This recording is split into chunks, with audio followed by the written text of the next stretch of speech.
masalan ajrashgacha boryapti hozir. O'sha vaziyatga kelib turibmiz. To'yning hali bir yil ham bo'lmadi. Shuni aytyapman-da. Hozir Yo'q, bu juda xato. to'g'ri. Uyligida yashaydigansan-ku.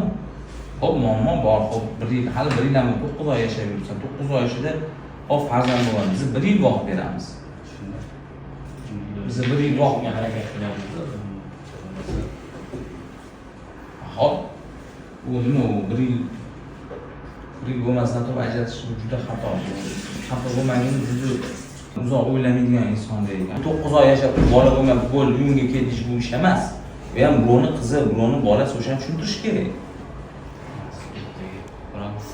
Yo'q, u tushuntirish kerak. Nima siz Xudo xolasa farzandli bo'lib ketsangiz, qizingiz bo'lsa 8 oy 9 oy yashaydi, uyga qayta oshadi bola bo'lmay. Siz qanaqa qabul qilardingiz sizni farzandingizni? Mana siz erkak kishisiz. Opalaringiz bormi? Opalaringiz shunaqa farzand bo'lmagan bo'lsa vaqtida, o'shaning uchun inson ozgina anaqa bo'lishi kerak. O'sha ota-onangizga tushuntiring. Agar shu narsani bular qilayotgan bo'lsa, meni yonimga olib keling yoki. Xudo xolasa sizdan farzand bo'ladi, urug' ko'rsatishlar yomon emas, yaxshi. Varikoz bor, endi varikozni oldirib tashlaganingiz ma'qul. Tushundingiz-a? Shunda polностью sizga mana varikoz ham 10-15% holatda bepushtlikning sababi ham bo'ladi. Tushundingiz-a? Varikozni oldirib tashlash kerak bo'ladi. Oldirganingizdan keyin Xudo xolasa ham ko'rsatishda davom etishadi. Hurmatli kuzatuvchilar, bir bemor bizga murojaat qilib keldi. Uylanganiga 9 oy bo'lgan, farzand yo'q.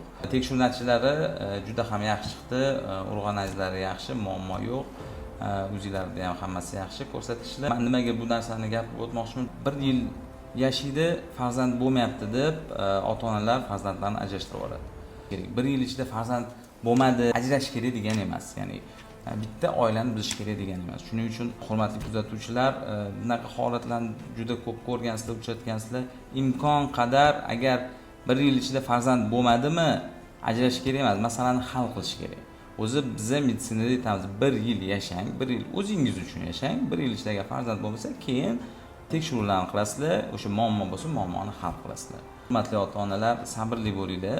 Farzandingizda muammo bormi, yo'qmi, yashashsin, 1 yil yashashsin, maza qilib, undan so'ng 1 yildan keyin hamma kerakli bo'lgan tekshiruvlar qilinadi va muammo hal qilinadi. Muammoni hal qilish ajrashtirish degani emas.